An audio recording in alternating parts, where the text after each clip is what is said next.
Now, it's expected to be England's toughest challenge yet in the World Cup qualifiers, and today Thomas Tuchel's side have been training at St George's Park before travelling to play Serbia. So Tuchel has won all of his 4 previous qualifiers by an aggregate score of 8-0. However, questions have been asked around England's style of play under the new head coach.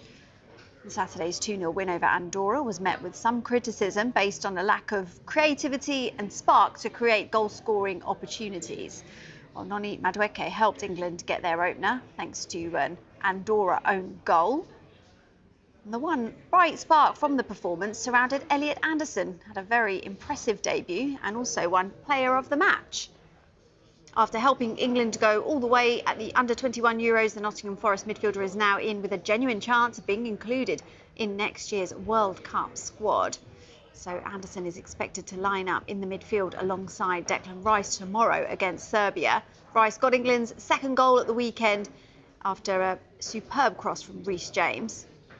Mark Gay trained despite picking up a suspected groin injury during Saturday's win. He was replaced by Ezri Konsa with about 15 minutes remaining. So the match in Belgrade expected to be a tricky one for Tuchel to navigate against a Serbian side backed by passionate supporters. Serbia currently second, as you can see here, behind England in Group K. The two met at last year's Euros, in which Jude Bellingham helped England to a 1-0 win in Gelsenkirchen. Plenty of talk in the build-up has been around what type of atmosphere England should expect. The Serbian FA released a statement last night calling on fans to behave during tomorrow's game. Our football correspondent Rob Dawsett is in Belgrade for us. The England fans that have made it out here to Belgrade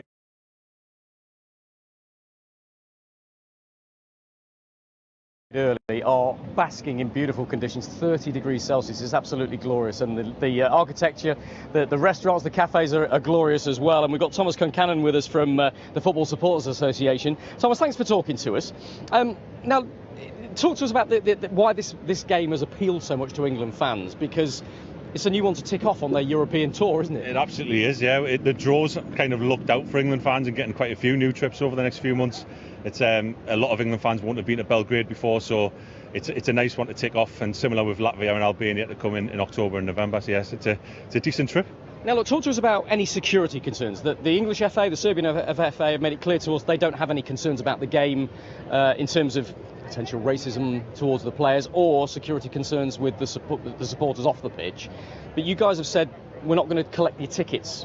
It's going to be paperless tickets this time. Explain all that to us. Yeah, it's sort of the world that we're in now with e-tickets creeping into the game. So there's a little bit of that with the logistics around sort of collecting your tickets and everything else. It's been there was just a few things to consider with this game, so it was just a lot easier to email everyone their tickets and everyone can just head to the game. No security concerns that you're hearing? I think more just the side of it's a new place, so it's it's the sort of unknown. But I think a lot of England fans are excited about this and probably a little bit more worried about what's going to go on the pitch than off it. I mean, that's the thing I was going to ask you. It's going to be a hostile environment in that stadium, even though there's going to be 8,100 fewer Serbian fans in there. I think we've got 2,500 England fans, have we? Right. But it feels to me like this is England's first proper game in qualifying, their first proper test in a hostile environment away from home. Is that as you guys are seeing? Absolutely, and it's that sort of nice trip as well. It's not like a game against Andorra, no disrespect, but this sort of has a lot more riding on it. It's, like you say, it's a big test for Thomas Tuchel and for us as a team. I think if we win this, it's a massive step towards the World Cup, isn't it? So it's I think we were sort of looking forward to it. That feist around the game, I think it would be really nice to experience. Now look, you're not supposed to give us your opinion on how England are doing at the moment, but you talk to enough England fans who probably are telling you. What's the verdict like at the moment on Thomas Tuchel and this identity? Has he got an identity yet as England manager? I think that's very hard to say. I think there's probably been a bit of frustration with the performances, maybe the results slightly as well. But equally, this is the big test. I think there'll be a lot of judgment passed after this game. And if we get through it unscathed and come away with a result, I think a lot of people will be happier and looking towards the States next year. Thomas, thanks for talking to us. Pleasure as always. That's Thomas Tuchel there from the Football Supporters Association. He'll be marshalling and helping all of the 2,500 England fans that are coming over here today and tomorrow ahead of that game. Big one for England. Their toughest in qualifying for sure. And we'll hear from the manager and the captain, Harry Kane, later on Sky Sports News. They're talking to the media early this evening. And as soon as they do, we'll bring that to you later on. Yeah, looking forward to that. Now, Thomas Tuchel has called on his players to be more direct, encouraging them to use more long passes and attempt long throw-ins to have an extra advantage at the World Cup. This is what Tuchel said. I told you, the long throw-in is back, but we do not have a lot of time. All these things matter, so we will also talk about long throw-ins. We'll talk about long kicks from the goalkeeper and not only playing short. I need to reflect now with my assistant coaches. All these patterns are back and crosses are back as well. But Robert Earnshaw believes that relying too much on set pieces may not be the best idea. He says that England's best attacking players will be better utilised with the ball at their feet. It's another adaptation of an attack in football. So instead of, you throw it or whatever, you short, maybe make 3 or 4 passes, he'll throw it right into the box, centre backs up. It's another attack. And I tell you, maybe Arsenal have got a lot of answers to make from this, because I think a lot of people have looked at Arsenal in the last season and a half and thought, oh, we actually forgot to work so much on set pieces. Oh, we can actually attack on throws, corners, and we have probably another four or five extra goals or goal scoring opportunities. So I think that's where that's come from Thomas Tuchel. I don't think he means that literally, and I don't think that's the way he likes football. I don't think most people will not like that type of football from an England team, especially when you look at who they have. The Kanes, the Maduekes, the Rashfords, the Declan Rice, everybody who likes to play the ball on the floor. Not everything has to be long. Former Liverpool and Brentford long throw coach Thomas Gronemark takes a different view. He believes too many teams are trying to utilise the long throw without having the players capable of making it effective.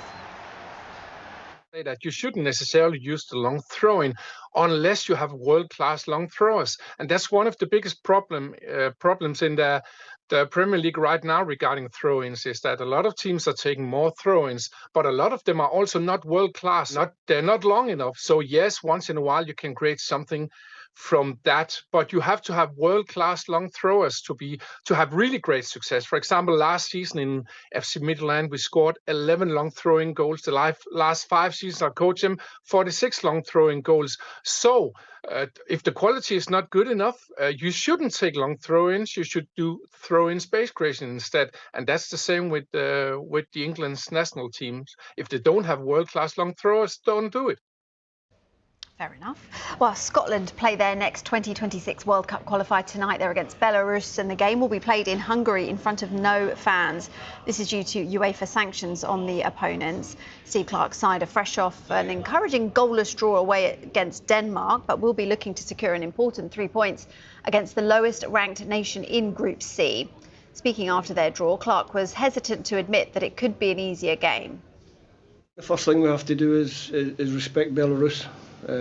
Respect the conditions of the game, which will be behind closed doors, so totally different from tonight, where even the opposition crowd give you that momentum to keep going. Obviously the Scotland fans, the Tartan Army, you could hear them all night, so that gives the players that little bit incentive as they're starting to flag physically. They've always got that, so it's a different scenario going to Hungary to play Belarus behind closed doors. But what we have to do is make sure that we approach the game with the same manner, the same intensity, and try to get the points that we need. Not for sale. Tottenham Hotspur's board revealed they've rejected 2 expressions of interest to buy the club. One of those parties, Amanda Staveley's PCP International, says they won't be making an offer. Hi there, welcome along to Sports Desk. On the way, we're going to hear why Thomas Tuchel believes long throws and long balls are back. And we're with Scotland ahead of tonight's World Cup qualifier against Belarus. Could Jack Grealish's form at Everton soon lead to a recall for England? We're going to look at the forward's return to form at his new club a bit later this hour. Sol Campbell is one of the shortlisted nominees to join the Premier League Hall of Fame. But does he get your vote? Full details on the way. We'll be speaking live to Joseph Parker as he lines up a heavyweight showdown with Fabio Wardley at the O2 Arena.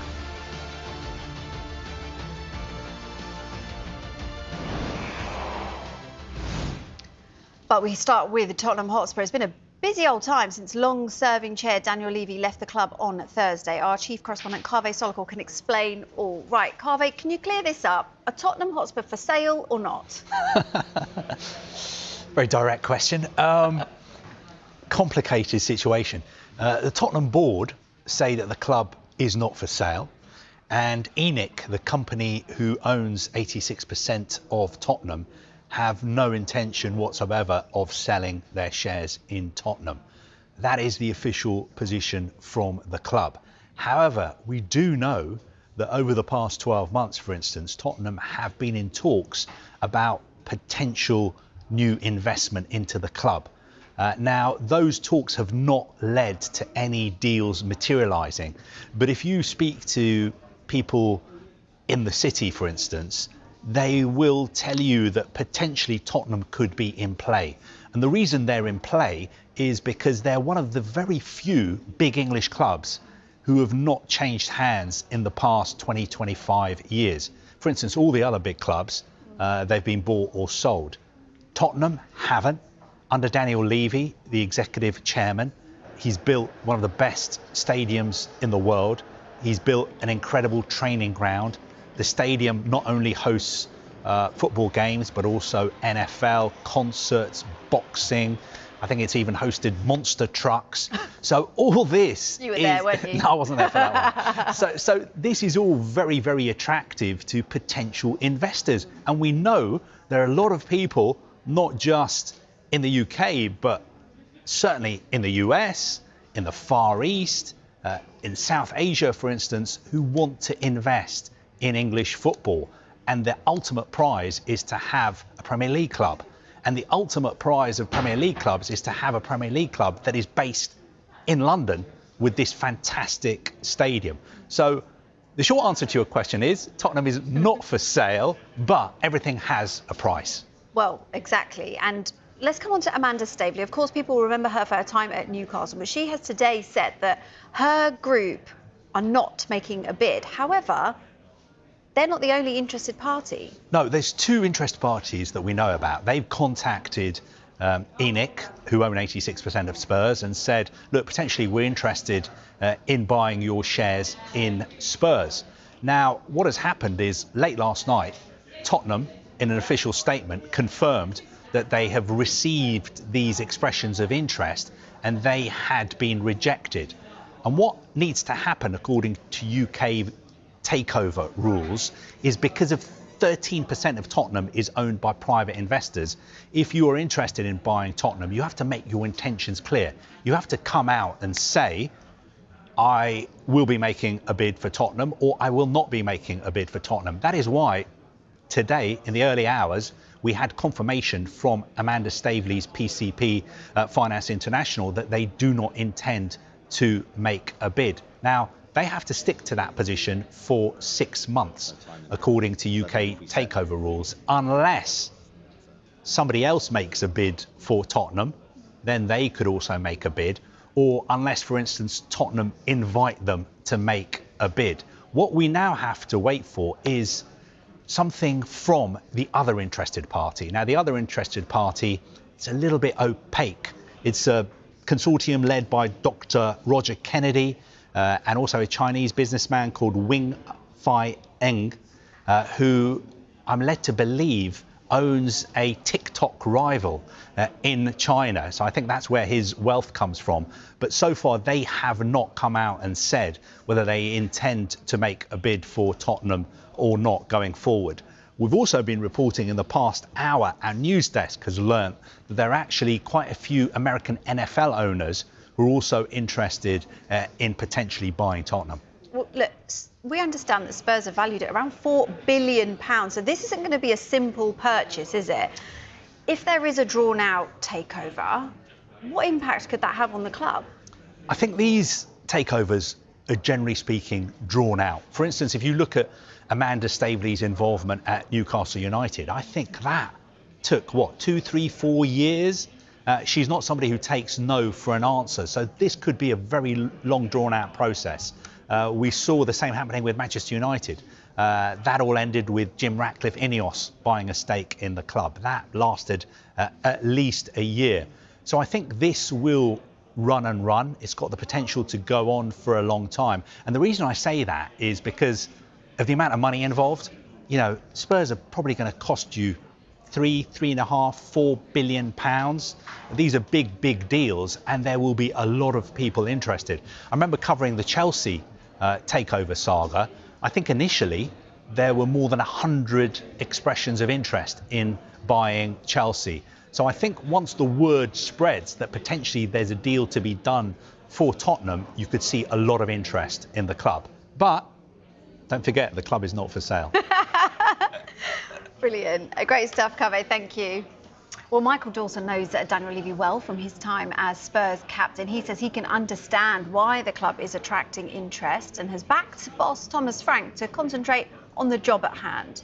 Why would you not want to invest in this amazing football club, the stadium, the training centre, the team, you know? And it's one of those going, ENIC own the majority shareholders. They have been for a long time since my time there. You know, so it's interesting. It's an interesting situation at the moment with everything that's going on. But it's been going through this change since the summer. Donna Cullen leaving, people coming in. So, and it's now people are going to question what's going to happen with the football team. Nothing happens. That carries on as normal. Thomas Frank has his duties to keep trying to bring success to this football team. On the back of the Europa League last year, they want to keep building and trying to bring more trophies, which we know how hard it can be in the Premier League, in Europe, in all the domestic competitions. Daniel Levy, when he went in 2001, you look where he's took this football, competing for Champions League year after year, being in it, the stadium. And yes, that doesn't mean anything. Of course it doesn't, because you want to win trophies. But has he left this football club in a better place? 100% in my eyes. I worked with him, I knew him personally, you know, and I think when people reflect on what he's done for the community, the football club, the stadium, everything, but it all depends, it all comes down to, you know, winning trophies. And that's what the supporters want. And I understand not just Tottenham, but every football team and fans want that.